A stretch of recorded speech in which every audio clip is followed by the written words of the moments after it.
Bruce Johnson, who's one of my very favorite dentists in the whole planet because he does all these fabulous things that we need for neurologically challenged kids, especially the ALF Appliance, but not the question I have for you. A really popular protocol with kids right now is a protocol using something called MMS, which is a miracle mineral solution, also a chlorine dioxide, which is a very weak acid, but an acid nonetheless. And I recently saw some posts where they like to use it as toothpaste, where they use the acid. And I've also seen a lot of reports from dentists saying even orange juice and Coke, very, very weak acids, can start to eliminate some of the enamel on your teeth. So would you have any opinion on using a weak acid on a regular basis on your toothbrush? Okay. Honestly, not all that familiar with this chlorine dioxide. Right. I've heard about it. We were just recently doing some research on toothpaste, which is where I ran across it. Okay. At this point, really don't know enough about it to... Do you have any idea of ranges of acids? Let's say we could figure out the actual acid level compared to Coke and orange juice. Like, what about Coke and orange juice? I mean, is that what's wearing out the enamel, or what's doing it on these people? Honestly, in 30 some odd years, my feeling is most enamel is lost from people grinding their teeth. Okay. Very, very little from acid based drinks. Now, I'm not saying I would recommend Coke because I absolutely don't. Right, absolutely. And certainly those things are contributing to the health issues beyond just loss of enamel. Right. Okay, let's launch into that then, because one of the things on the 5 top 10 list is that everybody, at minimum, if they can't see a fabulous dentist like you and pay the fairly high price for a personally fitted night guard, wouldn't you encourage all these parents to go out and get one of those heat moldable night guards from like a CVS and just throw it in their kids at night and see if it may help with the grinding? Well,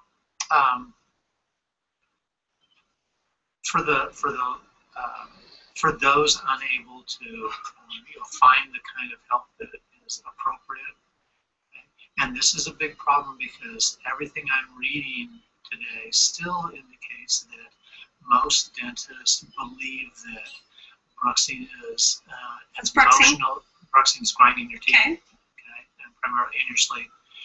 Is a stress issue, an emotional issue. And you think we all do it? It's an airway compromise issue.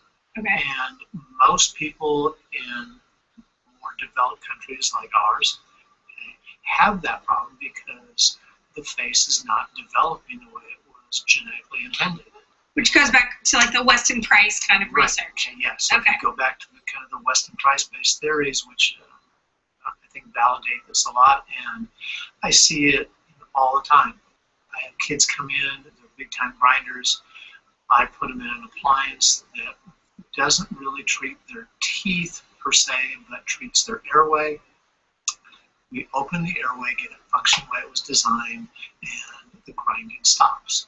Okay. And so I've done that enough to where I'm convinced that is the primary cause, effect relationship between airway compromise and grinding your teeth. And they also get increased nutrition to the brain, increased detox out of the brain, cranial sacral fluid flow. It's a really big deal. Open the airway and all kinds of magical things happen. So if they can't get to a decent dentist for a night guard, at least getting something in their mouth at night could help. Keep them from grinding on their teeth certainly is a good idea. And so, unfortunately, most night guards don't do anything. All they are is something that's just between the teeth to slow down the damage on the teeth. Which is kind of big for a lot of these parents while they're healing. That's better than doing nothing than just let their kids grind their teeth, okay? And or even with the adults. You just need to understand that you got to treat the cause of the problem if we want to have a resolution of the effect. And what's your website? BodyMindAndSmiles.com. And he's Dr. Bruce Johnson. And so my takeaway on this is I'm not going to worry about if the CD water brushing that they recommend in the protocol. Makes my gums feel better and makes everything feel better. I'm not going to worry about the acid stuff. I am, however, going to avoid my teeth when I'm dosing the CD 8 times a day.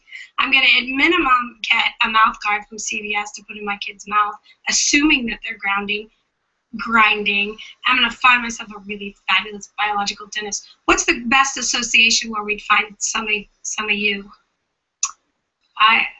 Is there one these days? It used to be. The Husser. Does he have one? Not Husser. Starts with an H. The bigwig dentist. I'd say the best sites to explore would be the IAO, the International Association of Orthodontics. Okay. And maybe the AAGO. AAGO. It's the American Association of Anatomological Orthopedics. Wow. Those. So AAGO is Dr. Nordstrom. Oh, perfect. So that would be helpful. Probably the other thing there is now, I don't know the name of the site, but if you Google ALF, or ALF orthodontics, something like that, there is someone started a site that basically lists all the ALF practitioners. Oh, great. And all ALF practitioners are pretty much very, very well tuned into the biologic needs of enhancing it. And that's amazing, but people just need to know that the ALF Appliance, there's nothing cheap about it. So they need to be ALF ready. Appliance, well, it's, the ALF Appliance is an orthopedic appliance. And so it's not, you don't buy an ALF Appliance, you buy orthodontic treatment. Right. And so, but here in my office, my orthodontic treatment doesn't necessarily cost any more. Sure.